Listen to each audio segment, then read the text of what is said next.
కూడా నేను చెప్పలేదు. So don't make it look like నేను నీకు మల్టిపుల్ వాయిసెస్ వినిపించినాయి కాన్వర్సేషన్ లో. డోంట్ సే ఎవ్రీవన్ ఆల్సో నేను లేను దానిలో. సో నువ్వు ఎవ్రీవన్ అందరూ అందరూ అందరూ అని మల్టిపుల్ టైం చెప్పకు. ఆ రోజు నీకు మూసుకొని కూర్చో గురించి ఒక్క మాట చెప్పలేదు.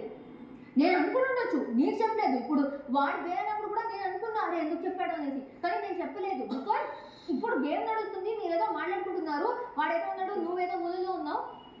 Don't make it look like నువ్వు మిస్టేక్ చేస్తే మేము చెప్తాం, వాడు చేస్తే మేము చెప్పము. Don't make it look like అమ్మాయిని వాడుకునే దానికి నువ్వు ఇంత ఎక్స్ప్లెనేషన్ ఇస్తున్నావు ఏంటి అని.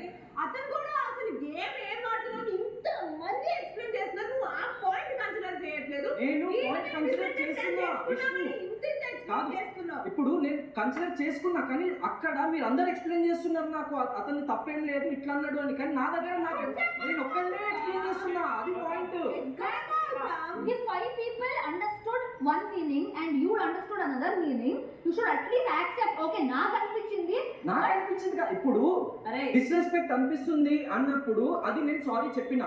నాకు ఇక్కడ ఎందుకన్నా డిస్రెస్పెక్ట్ అనిపిస్తుంది అంటే ఏం చేసుకుంటా చేసుకో అన్నాడు. మరి ఆయన కూడా అర్థం కాలేదు కదా ఇక్కడ. ఆయనకి ఆ వాడుకోవడం గురించి మళ్ళీ స్టార్ట్ చేయకు. ఇక్కడ 5గురికి అర్థమైందా 10 మందికి అర్థమైందా కాదు, నీకు ఒక్కళ్ళకి అర్థమైనా అర్థం కాకుండా కూడా అక్కడ నీకు డిస్రెస్పెక్ట్ అనిపించినప్పుడు నేను క్వశ్చన్ చేసినప్పుడు అక్కడ సారీ అని చెప్తే అయిపోయేది. అక్కడ అతను మూసుకొని కూర్చొని నువ్వు వచ్చి మనల్ని ఇన్వాల్వ్ చేసావు చూడు అని చెప్తున్నా. దానికి నేను కూడా మాట్లాడలేదు. అమ్మాయిని వాడుకున్నాం అనే దానికి అది తప్పు డార్లింగ్, దానికి అది తప్పు డార్లింగ్ అన్నట్టు దానికి మీరు తప్పుగా అర్థం చేసుకున్నారా?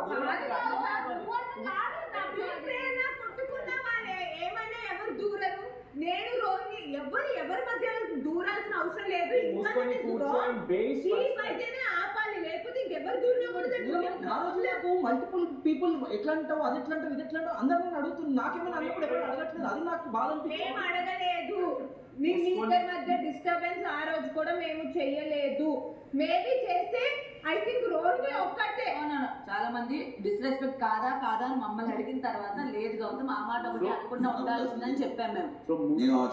కూర్చో అండ్ కూర్చోబే, దట్ ఈస్ యువర్ పర్సనల్. అక్కడ ఒక అమ్మాయిని వాడుకున్నాం అనేది అయితే చెప్పినా అది కొంచెం తప్పుగా అనిపించింది అన్నట్టే నేనైతే అక్కడ పాయింట్ రేస్ చేసిన. నేను ఇంకా అందరి ముందు కూడా పక్కకు వచ్చి కూర్చున్నప్పుడే మాట్లాడా. నేను చాలా రాంగ్ అసలు. ఎందుకంటే మామూలుగా కూర్చో అన్నా తను కూర్చోబే అన్నాడు.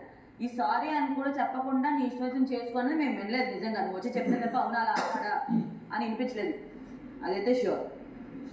ఇందులో ఎవరు తప్పు మాట్లాడినా యాక్సెప్ట్ చేసి ఒక తప్పు మాట్లాడితే వాళ్ళు వేలెత్తి చూపించేది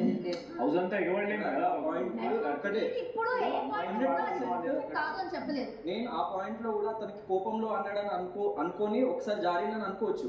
అట్లా ఎందుకు అన్నావు అంటే అనుకోకుండా వచ్చేసిందని ఒక్క మాట అంటే నేను కామ్ అయిపోయి ఎంతకు వచ్చేసి చేసుకో అన్నప్పుడు నాకు అక్కడ కోపం వచ్చింది. నేను తర్వాత ఏం అనను కూడా అందులో వచ్చి కూర్చున్నా.